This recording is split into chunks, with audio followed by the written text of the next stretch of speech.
नमः हरे हराय नमः। हरे कृष्णा। आज हम भगवत गीता अध्याय 14 श्लोक नंबर 13 सीखेंगे। चलिए शुरू करते हैं। अप्रकाशो अप्रवृत्तिश्च प्रमादो मोह एव च तमस्यैतानि जायन्ते विवृधे कुरु नंदन। अब हम इसे धीरे धीरे बोलकर समझते हैं। अप्रकाशो अप्रवृत्तिश्च प्रमादो मोह एव च तमस्य एतानि जायन्ते विवृधे कुरु नंदन। अब हम इसे फिर से गाते हैं। अप्रकाशो अप्रवृत्तिश्च प्रमादो मोह एव च तमस्य एतानि जायन्ते विवृधे कुरु नंदन। अब हम समझते हैं भगवान श्री कृष्ण इस श्लोक में हमें क्या बता रहे हैं। जब तमोगुण में वृद्धि हो जाती है तो हे कुरुपुत्र, अंधेरा, जड़ता, प्रमत्तता तथा मोह का प्राकट्य होता है। हरे कृष्णा। चलिए अब हम महाप्रेम प्रभु जी से इस श्लोक के बारे में और अच्छे से समझते हैं। हरे कृष्णा जी।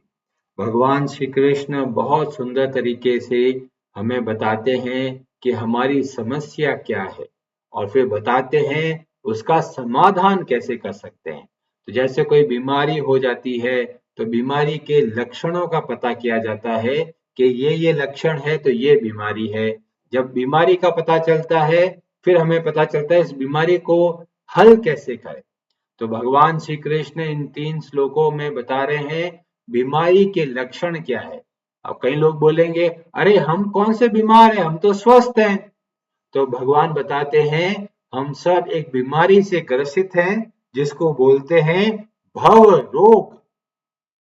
और उस भव रोग को के द्वारा हम 3 तरह की रस्सियों से बंध जाते हैं, सत्व गुण, रजोगुण और तमोगुण।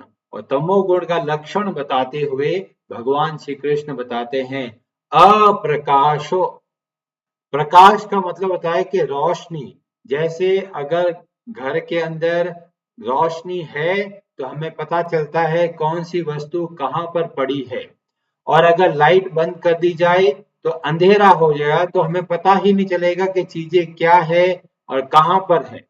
ऐसे ही तमोगुण का लक्षण है अप्रकाश, जो अंतःकरण में अंधेरा रहता है।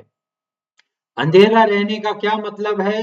अंधेरा रहने का मतलब है जो व्यक्ति तमोगुण में होता है उसको पता नहीं चलता कि सही क्या है और गलत क्या है, क्या करना चाहिए और क्या नहीं करना चाहिए, दोनों में अंतर नहीं कर पाता और कई बार तो गलत चीजों को सही समझ बैठता है।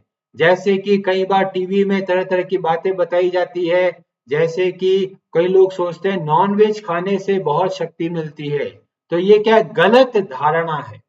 और इसलिए जो लोग समझते हैं नॉन वेज खाकर, अंडा खाकर हम मजबूत बन जाएंगे, वो बिल्कुल गलत है। पर अप्रकाश, अंधकार के कारण वो चीज समझ ही नहीं पाते। कई लोग तरह तरह के नशा करते हैं, अपने शरीर को नुकसान पहुंचाते हैं, वो समझ ही नहीं पाते अरे ये इतनी भयंकर रास्ता है जो आगे जाके दुख ही दुख मिलना है, फिर भी लोग नशा करते हैं, तरह तरह के नशा करते हैं। तो ये सब तमोगुण के लक्षण है।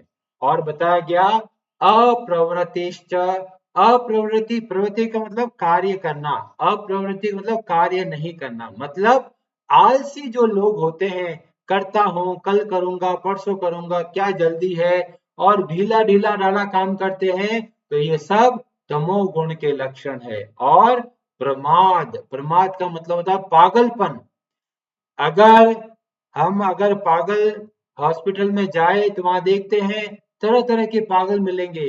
कोई अपने आप को बोलेगा मैं यहाँ का राजा हूं, कोई बोलेगा मैं डॉक्टर हूं यहाँ पर। क्यों? क्योंकि पागल लोग होते हैं, भूल ही जाते हैं कि वास्तव में कौन है, वो अपने आप को कुछ और ही समझते हैं।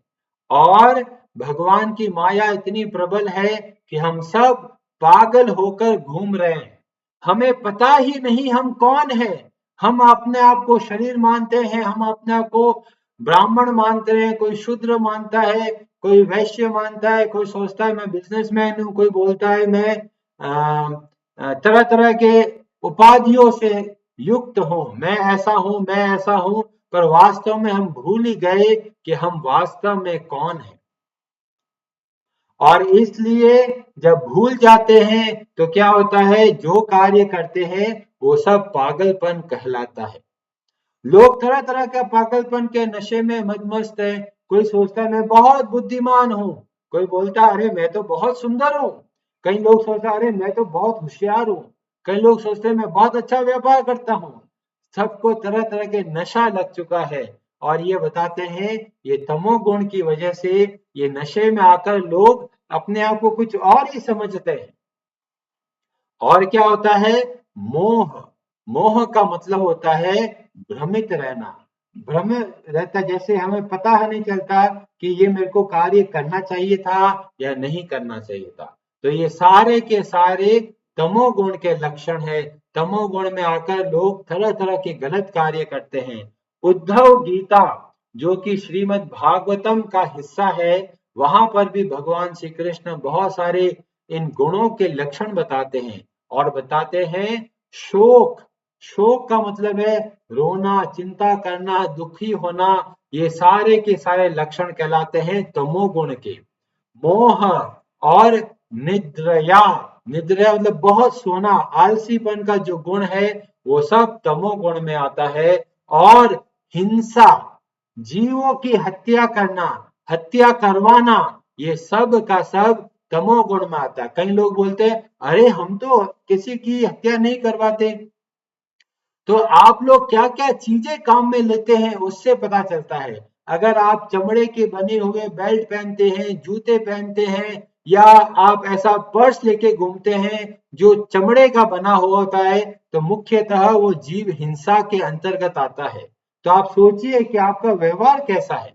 क्या आप हम जीव हिंसा को प्रमोट करें, तरह तरह के कॉस्मेटिक में तरह तरह के जीव हत्या इन्वॉल्व होती है, तो आपको अपने आचरण से देखना है, क्या मेरे रहन सहन से, मेरे लाइफ स्टाइल से किसी जीव की हिंसा तो नहीं हो रही।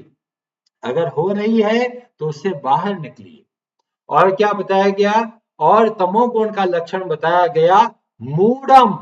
मूढ़ का मतलब होता है मूर्ख, जो पता ही नहीं कर पाता अरे ये मैं क्यों कर रहा हूं, फालतू की चीजें कर रहे हैं। कोई कह रहा है जी मुझे तो घूमना अच्छा लगता है, इधर घूम रहा हूं उधर घूम रहा हूं, अरे घूम क्यों रहे हो। जैसे कोई बोलता है जी मेरे को रेलवे स्टेशन जाना है, तो यहाँ से रेलवे स्टेशन जाता है, रेलवे स्टेशन से वापस घर आता है, वहां से वापस जाता है, वहां से वापस आता है। तो कोई पूछता है भाई तुम कर क्यों रहे हो, कि जी ऐसे ही कर रहा हूं। ऐसे ही जो करते हैं वो तमोगुण के अंतर्गत आता है। सत्व गुण के लोग होते हैं, वो सोच समझ के विचार करके कार्य करते हैं कि क्या सही है हमारे लिए और अन्य लोगों के लिए। तमोगुण में आकर लोग अपनी इच्छाओं के अधीन होकर अपने आप को नुकसान पहुंचाते हैं, तरह तरह के गलत कार्य करते हैं और बाद में बहुत दुख पछताते हैं। अब ये क्यों बता रहे हैं, ये इसलिए बता रहे हैं कि ये तमोगुण का जो लक्षण है हमारे अंदर भी देखने को मिलेगा। कभी कभी हम बहुत क्रोधित हो जाते हैं, तो ये तमोगुण का लक्षण है। कभी हम आलसी हो जाते हैं, कभी फालतू की इच्छाएं करते हैं, काश ऐसा हो जाए, कई सपने ही सपने देखे जाते हैं। तो ये सब तमोगुण के प्रभाव में आके कार्य करते हैं।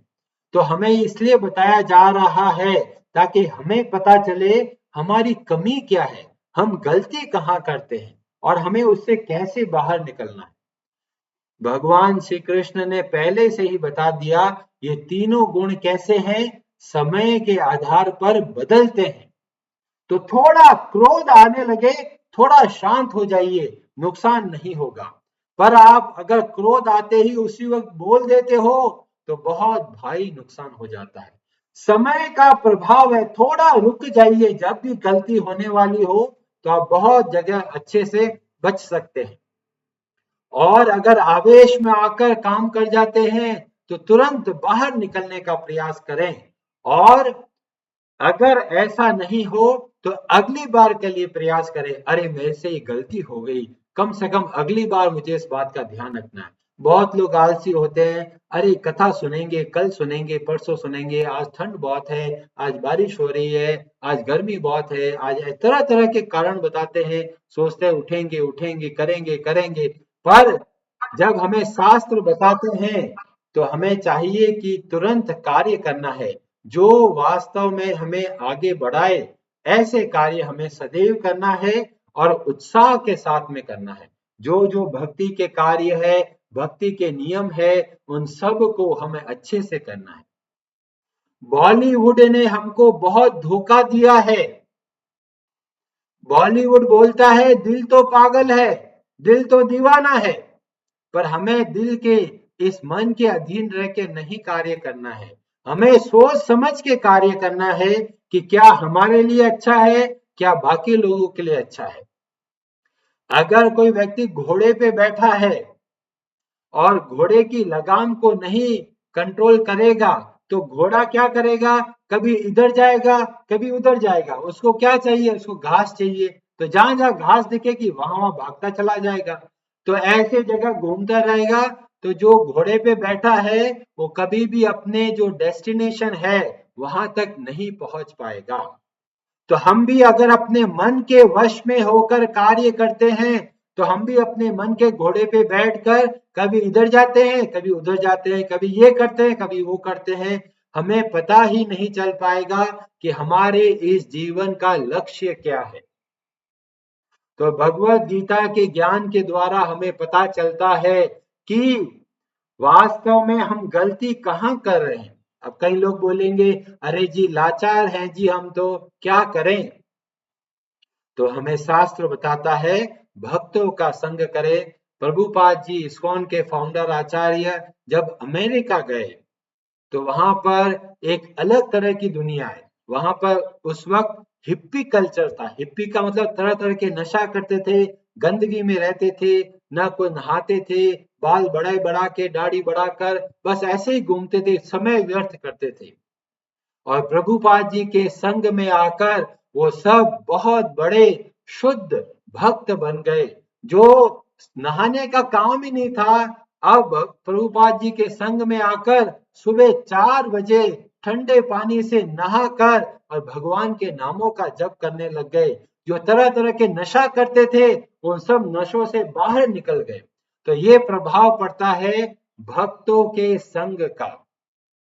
और आज नरसिंह चतुर्दशी है तो मैं आपको नरसिंह पुराण में से एक बात बताता हूँ।